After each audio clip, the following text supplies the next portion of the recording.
요압이 왕께 나아가서 그 말을 고하매 왕이 압살롬을 부르니 저가 왕께 나아가 그 앞에서 얼굴을 땅에 대어 절하매 왕이 압살롬과 입을 맞추니라. 아멘.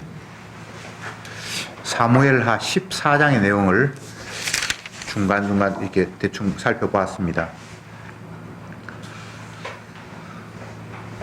잘 아는 대로 다윗의 아들 압살롬이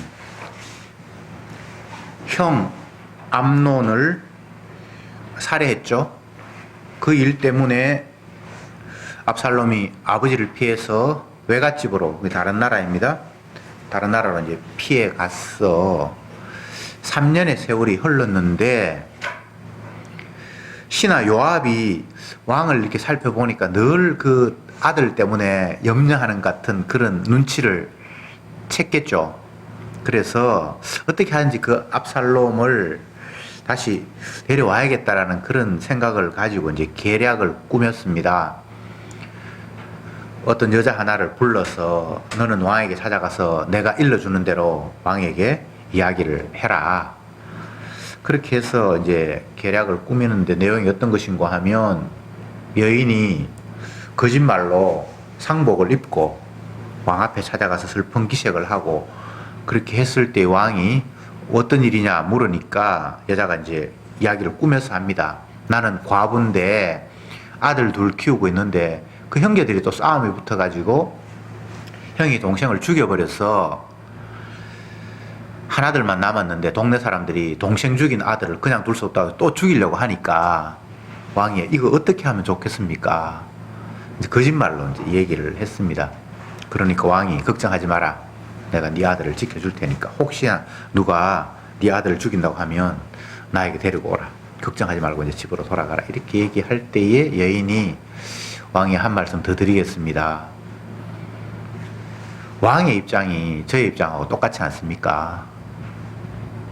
그래서 왕이 눈치를 채고 도대체 누가 시켜서 네가 이렇게 나에게 이야기했냐. 요압 장군이 시켰습니다.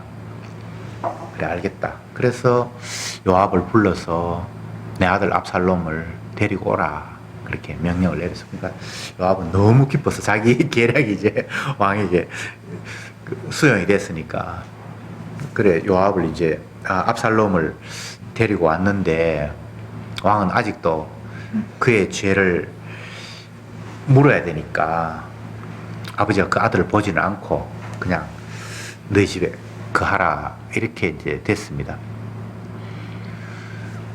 요 이야기를 보면 이 요압이라는 장군은 어쨌든 왕의 신하로서 왕의 마음을 헤아리고 왕의 가정이 화평했으면 좋겠다는 그런 생각이 들어서 이런저런 뭐 이야기들을 꾸미고 이제 그런데 이 요압이 이제 왜 이런 일을 했을까? 인간적으로 보면 뭐 신하가 왕 마음 편하게 해 주려고 하는 그 생각이 기특하기도 하고 뭐 할 수 있는데 성경은 그렇게 지금 이야기를 전개하고 있지 않습니다.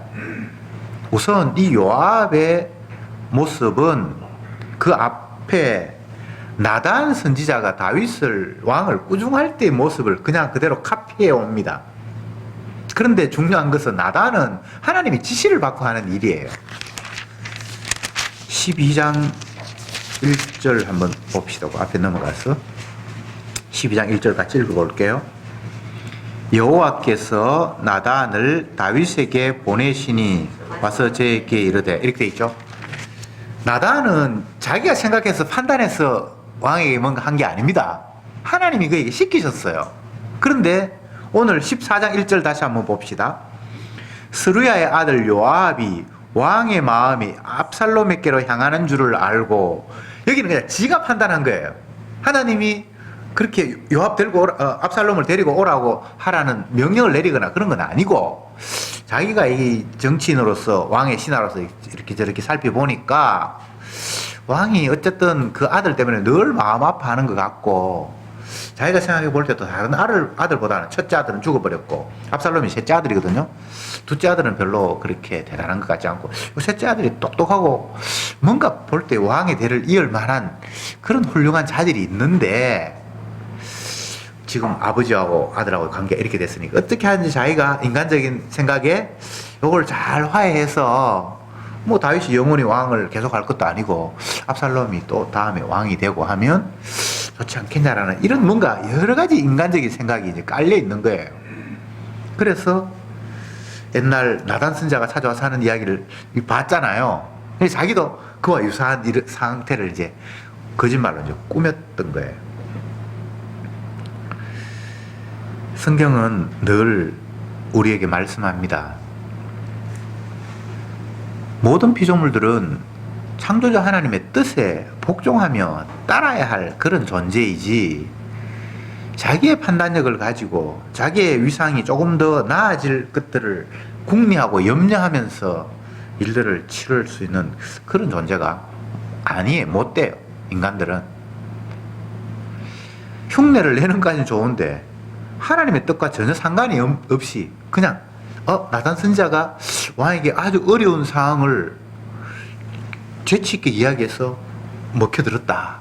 나도 이런 방법 쓰면 되지 않을까. 뭔가 뺏기긴 뺏겼는데 뭐 잘못 뺏겼어요. 하나님의 마음을 읽지 못하고 자기의 판단을 가지고 일들을 꾸몄다는 거죠. 뒷부분에 이제 우리가 말씀을 또 읽었는데, 압살롬이 남의 나라에 피해 있다가 요압 장군이 이렇게 이야기를 잘 해서 자기를 데리고 오고, 이거 얼마나 고맙습니까? 그랬는데 아버지 마음이 아직 안 풀렸는지 아버지가 아들을 한 번도 얼굴도 안 보고 2년이 세월이 흘러버렸어요. 그러니까 외국에 갔는지 3년, 같은 나라에 왔는데도 아버지가 얼굴 안 본 지 2년, 5년이나 흘렀잖아요. 그러니까 이 압살롬 입장에서는 굉장히 답답한 거예요. 25절에 보면 온 이스라엘 가운데 압살롬같이 아름다움으로 크게 칭찬받는 자가 없었으니 저는 발바닥부터 정수리까지 흠이 없었더라. 그러니까 이 사람은 아주 괜찮은 사람이에요. 옛날 그 형을 한번 죽인 그 과거의 결점 말고는 누가 봐도 다윗 왕 다음으로는 이 압살롬이 왕으로 세울 만하다. 맨 처음 이스라엘의 왕으로 선택받은 사람이 사울이었는데 사울의 모습이 이렇게 돼 있어요. 너무나 아름답고 머리가 사람 한편 키가 더 크고 누가 봐도 수려하고 저 사람이 우리의 왕이 될 만한 사람이다 라고 사람들이 기뻐할 만한 그런 사람이 첫 번째 왕 사울이었는데, 압살롬의 모습을 사람들이 볼 때 그런 느낌을 받은 거예요. 머리부터 정수리까지, 발바닥부터 정수리까지 전혀 흠이 없어. 우리나라에는 뭐 영화배우 누가 있노? 어쨌든 막 누가 봐도 와, 저 사람 괜찮다. 인물만 아름다운 것이 아니라 왕으로서의 자질이 있을 거다라고 다 사람들이 그를 칭찬하는 그런 상태. 그러니까 압살롬 입장에서는 그거 모를까요? 자기 인기 있는 거 다 알잖아요. 다 알거든요. 예. 잘난 사람은 지가 잘난 줄 알아요. 예. 그러니까 이제 답답한 거죠. 아버지가 영원히 왕 할 것도 아니고 백성들이 나를 이렇게 신임을 하고 하는데, 그래서 이제는 압살롬이 조음이 쑤셔서 견디지를 못하고 자기가 이제 일을 또 꾸미기 시작을 합니다. 자기가 직접 아버지한테 찾아가면 아버지가 뭐 당장 화해할 것 같지는 않고 하니까 중간에 다리를 놓았던 옛날 요압을 불러서 여차여차해서 아버지하고 나하고 좀 이렇게 만날 수 있도록 해달라고 하려고 사람들을 보내서 요압을 불렀는데 요압이 안 와요. 또 한 번 불렀는데 또 안 오는 거예요. 그러니까 이제 답답해서 계략을 꾸며냈는데, 자기 밭과 요압 장군의 밭이 이웃에 있는데 결실이 다 되어서 추수할 때가 다 됐는데 고의로 요압의 밭에 불을 질러버려요. 그러니까 요압이 화가 나서 이제 이 압살롬을 찾아온 거예요. 도대체 내 밭에 왜 불을 지르냐. 그러니까 당신이 내가 불러도 하도 안 와가지고 내가 열받아가지고 이런 방법을 취했는데 미안하다. 내가 아버지 앞에 지금 5년 동안 얼굴도 못 보고 있는데 당신이 한 번 더 다리를 좀 놔서 아버지 얼굴 나 좀 보게 해달라고 그렇게 부탁을 해서, 결국은 이 요압이 다시 한번 그 아버지와 아들 간의 관계에 화해를 맺는 일에 성공을 해서 아버지가 그 아들을 보면서 입을 맞추고 껴안았다라고 오늘 본문이 끝이 났습니다. 오늘 본문에 나타난 그 사람들, 요압 장군, 그리고 다윗의 아들 압살롬, 이 사람들은 끝없이 인간적인 방법으로 뭔가 술수를 계속해서 쓰고 만들어내는 거예요. 근데 얼추 그들의 계획대로 뭔가 성공해 가는 것 같은 그런 느낌이 드는 것이 오늘 본문의 내용이에요. 그러나 하나님의 뜻과 상관이 없이 인간들이 계략을 꾸미고 하는 그 일들이 결국은 어그러지고 엉뚱한 방향으로 흘러가도록 돼 있어요. 나단 선지자와 하는 일이 너무 달라요. 그는 자기 이익을 생각하거나 자기 판단과 정세를 가지고 일을 펼친 거 아니에요. 하나님이 지시하셔서. 이게 정말 너무나 중요한 일이에요. 예수님이 하신 말씀 가운데 여러 가지가 다 중요한 이야기지만, 내가 이 땅에 온 것은 내 뜻을 이루려 함이 아니라 아버지의 뜻을 이루기 위해서 이 땅에 왔다, 이런 말씀을 하셨어요. 이게 성도에게는 너무나 중요한 구절입니다. 이 땅의 모든 피조물들은 아버지의 뜻에 복종하고 그분을 영화롭게 하기 위해서 이 땅에 보냄받은 존재들이잖아요. 그러니까 내 뜻을 이루기 위해서가 아니라 아버지의 뜻을 이루는 것. 하나님의 아들마저 그런 식의 생각을 가졌는데, 감히 피조물인 우리가 내 뜻을 이룬다? 이건 있을 수 없는 거예요.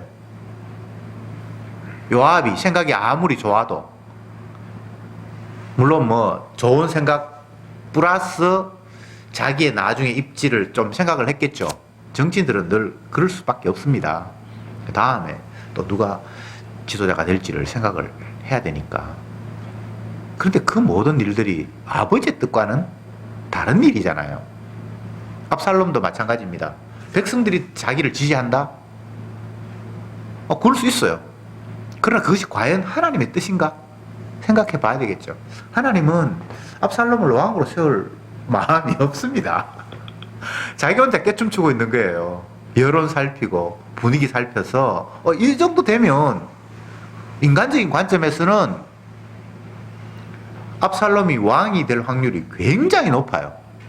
백성들이 다 칭송하고 있고, 마지는 이미 없고, 둘째는 뭐 있어도 별로 백성들에게 이름이 거론된 적이 없는 사람이에요. 그러니까 왕자가 아버지의 뒤를 이어서 왕이 되는 거는 뭐 그거는 자연스러운 수순인데, 첫째 아들은 죽어버렸고 둘째 아들은 별 볼 일 없고 셋째인 자기는 온 백성들부터 칭송을 듣고. 인간적으로 보면 상황이 이렇게 되니까, 내한테 유리하니까 내가 조금만 아버지와 화해를 하면 미래는 환하게 밝을 것이다, 이런 계산 못하는 인간 아무도 없어요. 이건 뭐 머리가 아무리 나빠도 이 정도는 다 계산을 튕길 수 있단 말이죠. 그런데 과연 하나님이 인간의 그런 계산을 인정하시는가? 인정 안 해요. 하나님은 처음부터 솔로몬이라는 자를, 여디디야, 은혜를 입었다고 해서 그를 왕으로 세우기를 딱 점 찍어 놨어요. 다윗의 아들이 여러 명이에요.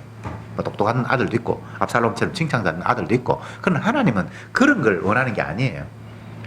은혜를 입은 자가 왕이 되어서 하나님의 은혜가 어떤 것인지를 온몸으로 보여주어야 할 사람이 등장해야 되기 때문에, 주님은 이미 우리아의 계열, 정통 다윗의 계열이 아닌, 다윗이 범죄하고 욕망을 피워서 났던 그쪽의 계열을 통해서 왕을 세우기를 작정을 하셨던 거예요. 사람들은 솔로몬이 훌륭하다라고, 그래서 훌륭하기 때문에 아들을 세웠다라고 말하는 사람이 있는데, 훌륭하기 때문에 아들을 세운 게 아니에요. 여호와의 용서를 입었고 은혜를 입었기 때문에, 그게 가장 이스라엘의 왕으로서 합당하기 때문에 하나님이 그를 세운 거예요.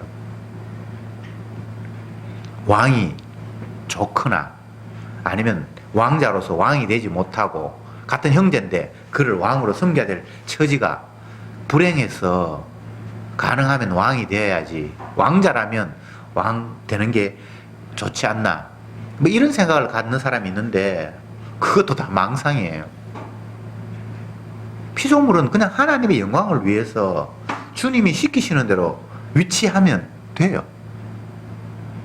굳이 왕자라고 해서 왕이 될 필요도 없고, 내 형제가 왕이 되어서 내가 섬겨야 된다라면 섬기는 자리가 그렇게 나쁜 자리도 아니에요.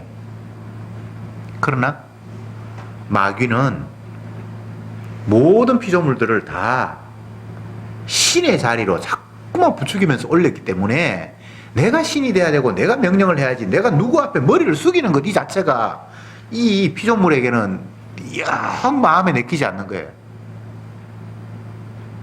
어제도 신문을 보니까 그런 기사가 났던데, 백화점에서 어떤 젊은 여성이 난동을 부리고 그렇게 해서 경비하는 사람이 왔는데 그 사람 뺨을 때리고 뭐 그렇게 난리를 부렸다고 갑질력 하면서 신문에 크게 났어요. 뭐 정신적으로 정상적인 사람은 아닌 것 같은데, 누구나 다 자기가 대접을 받기를 원하는데 그러면 뺨을 맞고 한 사람은 도대체 어떻게 되는 겁니까?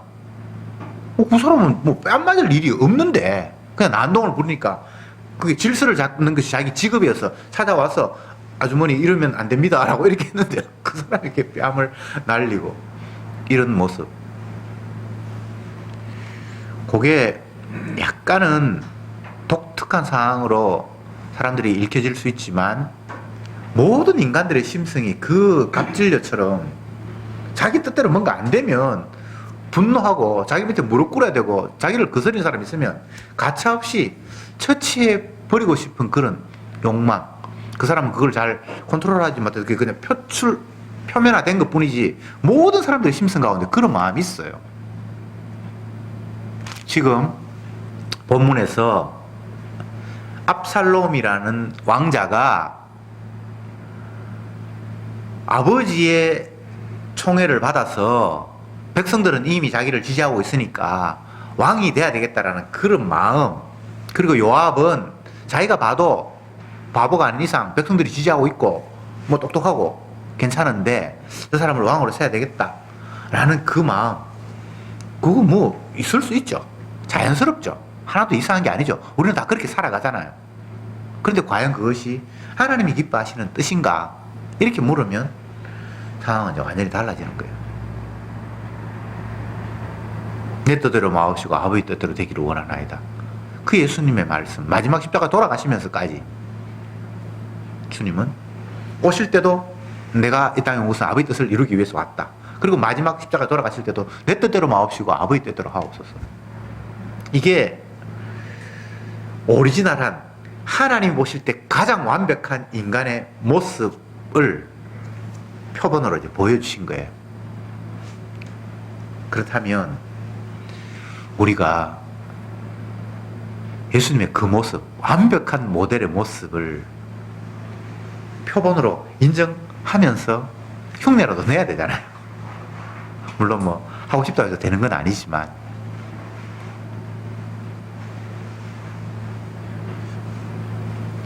어떤 분이 이런 이야기를 했어요. 개가 너무 귀엽고 사랑스러워서 고양이처럼 그렇게 굴었으면 좋겠다, 이런 이제 생각을 가진 거예요. 그래서 걔가 좋아하는 게 뭔가 좋아하는 거 주고 자기가 이렇게 말을 조곤조곤 하면 걔가 이제 들을 거다라고 이렇게 생각을 해서, 그래서 걔에게 고기도 주고 뼈다귀 같은 것도 이제 주고 하면서, 걔야, 나는 고양이를 이뻐하거든. 너 이제 멍멍멍 이렇게 짖지 말고 야옹 야옹 이렇게 라고 주인이 이야기를 했다는 거예요. 근데 뭐 아무리 걔가 자기가 좋아하는 거 먹고 주인 앞에 순종하려고 그래도 걔는 멍멍이지 야옹이 안 되거든요. 어떤 사람이 이제 그 이야기를 하는데 제가 탁 깨달았어요. 그래, 은혜를 입은 자가 표출하는 것과 은혜를 모르는 사람들에게서 나오는 것은, 이거는 흉내 내가지고 될 문제가 아니다. 나단의 그 왕을 대하는 태도와 요압이나 압살롬이 왕을 대하는 태도가 이게 전혀 다른 거예요. 나단은 권력 있는 왕 앞에 찾아가서 뭔가 잘해서 내가 뭔가 이득을 얻겠다 이런 생각 자체가 아예 그 사람에게는 없어요. 그렇다면 왕의 잘못을 지적하거나 당신이 그렇게 완악한 사람이다라고 말 못하죠. 그는 자기 의사와 상관이 없이 그냥 주님이 시키셨을 뿐입니다. 그런데 이 사람들은 주님이 시키신 게 없고 자기 위상을 생각을 하고 있고 분위기 살피고 있고 그런 모습을 보이잖아요. 성도는 주님의 영광을 위해서 지원받은 사람입니다. 빌립보서 2장에 나타난 말씀대로 하나님이 이 세상을 운행하시는 방법은 자기 아들을 주의 자리로 높여서 자기 아들이 높임 받는 모습을 보면서 아버지가 영광을 취하는 그런 계획을 처음부터 세우셨는데 모든 피조물들이 자기 아들 앞에 무릎을 꿇고 그 입으로 예수 그리스도를 향해서 주님입니다라고 시인하도록 하나님께서 세팅을 해놨어요. 처음부터 하나님의 계획이 그거예요. 주님의 계획이 뭐 이 세상을 유토피아로 만다든지 뭐 이 피조물에게 행복을 준다든지 그런 계획을 세운 게 아니고 하나님이 뭔가를 만들으셨는데 그것을 만든 목적이 자기 아들이 주의 자리에 앉고 모든 피조물들이 그걸 인정하고 그 앞에 굴복하는 그런 모습을 처음부터 하나님께서 계획을 하셨어요. 이게 주님의 약속이고요. 그렇다면 우리는 그 분명한 사실을 깨닫고 주 앞에 무릎 꿇고 우리 입으로 예수님을 주라고 시인하는 그런 삶을 살아야 되잖아요. 그것 외에 피조물이 다른 뭔가가 있을 수가 없어요. 내가 주님으로 시인하면 주님 나한테 뭐 해주겠습니까? 이거는 마귀의 장난이에요. 그런 거 없어요. 그냥 우리는 그 위치에 가는 거예요.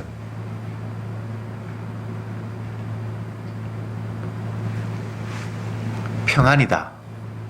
기쁨이다. 즐거움이다. 성경에 이런 표현들이 많이 나타나는데 이것은 세상에서 이해하는 것과는 상황이 완전히 달라요.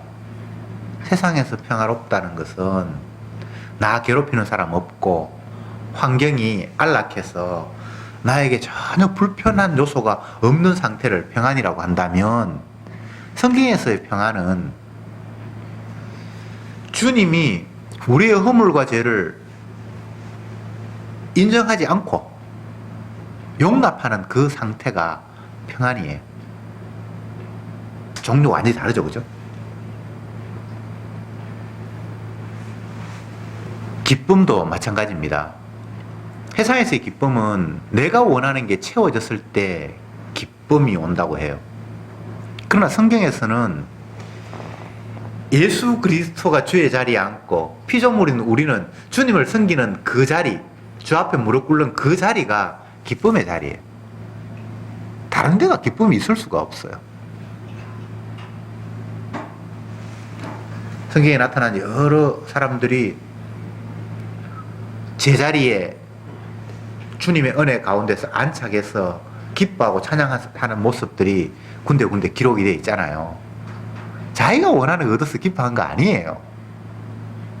지 위치를, 제자리를 찾아서 그 자리에서 평안을 누리고 하나님께 찬송하고 기뻐하는 거죠.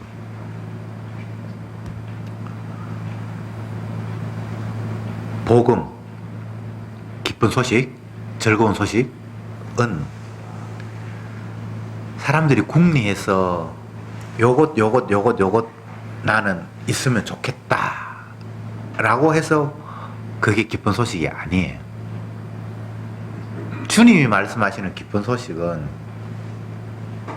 하나님의 아들이 이 땅에 오셔서 당신의 백성의 죄를 대신해서 십자가에 피 흘리셨고 그 대신하심 때문에 자기 백성에게는 죄를 묻지 않겠다라는 게 복음이에요. 복음이 복잡한 게 아니에요. 간단해요. 아, 진짜 기쁜 소식 들었다. 세상 사람들의 기쁜 소식은 성경 이야기하는 그것과 전혀 다르잖아, 그죠? 근데 성경은 예수님이 대속의 피를 흘렸다라는 게 성도들에게는 유일한 기쁜 소식이라는 거예요. 대신하심. 성도는 대신하시는 분이 있어야 돼요. 그게 없으면 성도가 아니에요. 내가 뭘 한다? 그건 성도가 아니에요. 우리는 뭔가 할 수가 없도록 처음부터 지음을 받았어요. 성도는 죄밖에 안 나오는 그런 존재들이에요. 모든 피조물들이 다 그래요. 그래서 그 죄인에게 유일한 희망의 소식은 너한테 죄 안 물을게.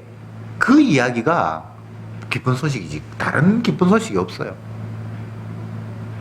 죄인에게는 원래 심판만 기다리고 있는 거잖아요. 그런데 심판받는 죄인에게 내가 떡 하나 더 줄게. 그게 기쁜 소식일 수가 없잖아요. 떡 하나 더 먹는다고 해서 죄 문제 해결 안 되는 거거든요. 사람들은 늘 이 부분이 이해가 안 되는 거예요. 만약 신이 있다면 내가 원하는 거 줘야지 그게 신답지. 그리고 당신이 좋아하는 거 내가 마음껏 해줄게. 당신도 내가 원하는 거 줘. 뭐 이런 식의 구도를 가지고 종교라는 것들을 형성하고 신앙심이라고 그걸 앞장세우고 있죠. 근데 그거 다 마귀의 장난이에요. 우리는 어리석어서 정작 나에게 필요한 것이 무엇인가도 모르는 존재예요. 지가 알면 죄인이어서 죄로 말미암아 심판받기 때문에 죄 용서를 구할 수 있었을 거예요. 그러나 몰라요. 그래서 엉뚱하게 물질을 탐하고 지위를 탐하고 권세를 탐해서 그걸 달라고, 그것이 얻어지면 그게 기쁜 소식인 줄 착각하고 있어요. 그래서 우리는 내 생각대로 되면 안 되고 주님의 뜻대로 나에게 펼쳐질 때에 그래야만 진정 복이 무엇인지, 복음이 무엇인지 감이라도 잡게 되는 거예요. 오늘 본문에서 왜 요압 이야기를 하고 압살롬 이야기를 합니까? 은혜가 임하지 않으면 인간은 이런 모습으로밖에 살 수 없다는 거예요. 그러니 죽으나 사나 우리에게는 주님이 간섭해야 되고 나를 가는 길을 막으셔야 되고 나를 흔들어야 돼요. 그냥 가만히 내버려 두면요, 우리는 요압처럼 압살롬처럼 행동할 수밖에 없어요. 자기 유익을 위해서 행동할 수밖에 없잖아요. 나단 선지자가 훌륭해서가 아니에요. 주님이 그에게 찾아와서 시켰기 때문에 그냥 그 일을 한 거예요. 그 사람은 욕망이 없는 사람입니까? 아니에요. 똑같은 사람이에요.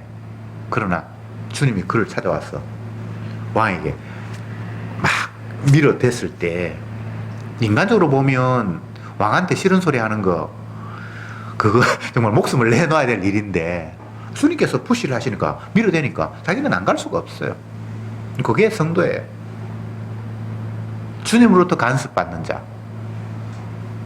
주님으로부터 뭔가 밀어댐이 있는 자, 주님으로부터 밀려가는 자, 그가 은혜 안에 있는 자예요.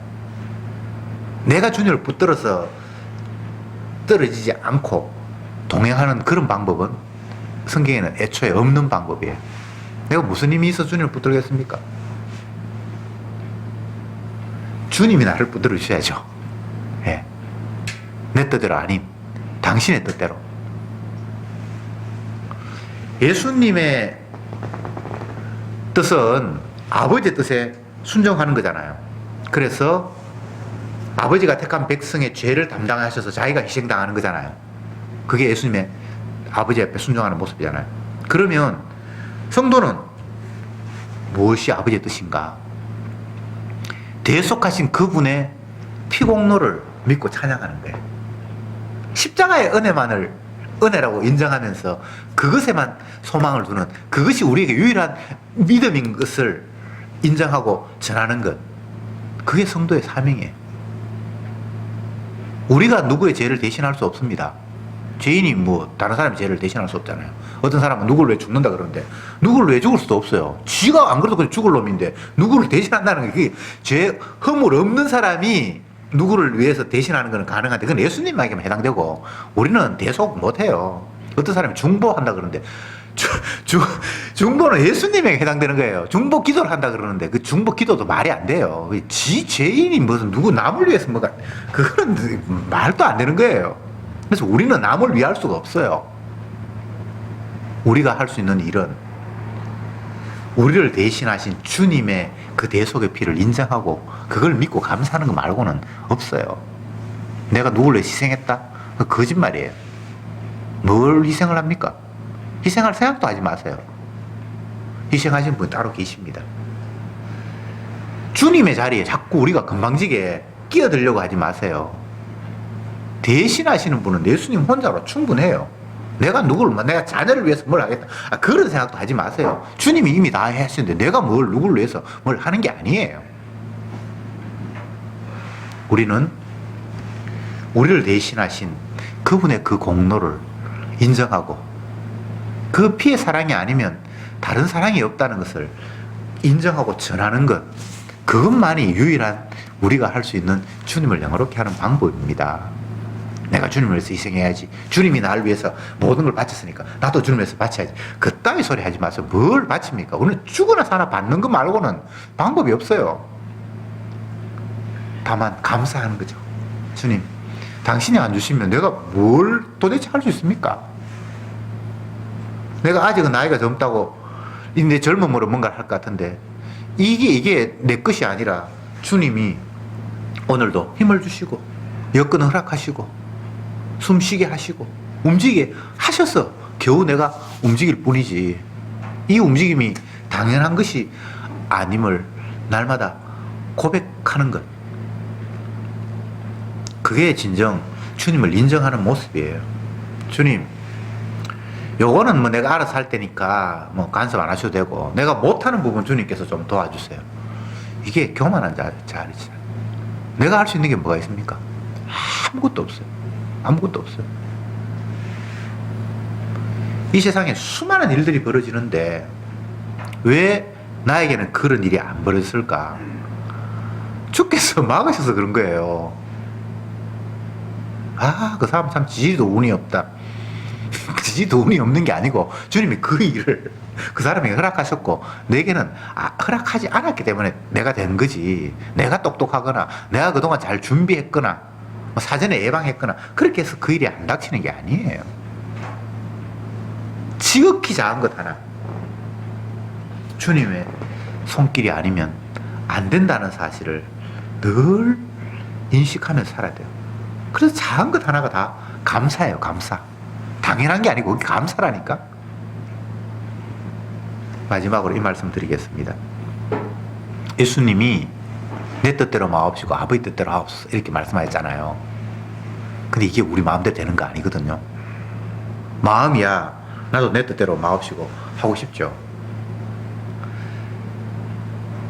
믿는 것도 내 마음대로 안 되고 무엇도 안 된다는 걸 계속해서 인정하십시오. 그게 진짜 신앙이에요. 내가 이제 믿는 거는 내가 이거는 확실히 주님이 뭐 십자가 이거는 내가 확실히 믿는다. 그런 말 하지 마세요. 주가 주시지 않으면 아무것도 안 되는 지극히 완악한 죄인입니다. 이것도 주님이 주셔야 되고 이것도 주님이 주셔야 되고 이것도 주님이 주셔야 되고 주님께서 무엇 하나 나에게 간섭하지 않으면 나는 정말 마른 막대기 가도 못한 그런 죄인입니다라고 날마다 주 앞에서 고백하면서 주님의 주되심만 인정하는 삶, 그것이 저와 여러분들이 살아야 할 모습입니다. 기도합시다. 주님, 오늘 이 시간도 요압이나 압살롬의 삶의 모습을 보면서 과연 우리는 어떻게 살아가는지 되뇌이지 않을 수 없습니다. 우리 역시 내 계획, 내 판단, 내가 읽은 상황을 가지고 결정하면서 살아왔습니다. 이것이 바로 멸망받아야 할 죄라는 사실을 다시금 말씀을 통해서 깨워주시니 감사합니다. 죄인인 우리에게 유일한 소망은 네 죄와 허물을 네게서 묻지 않겠다 말씀하신 그 약속. 그래서 예수님은 우리 죄를 담당하셨기에 그 피가 우리를 모든 죄에서 깨끗게 하셨다는 그 약속. 이것만 믿고 이 피를 감사하며 자랑하는 저들이 되게 성령이여 인도해 주옵소서. 예수님의 이름으로 기도드립니다. 아멘.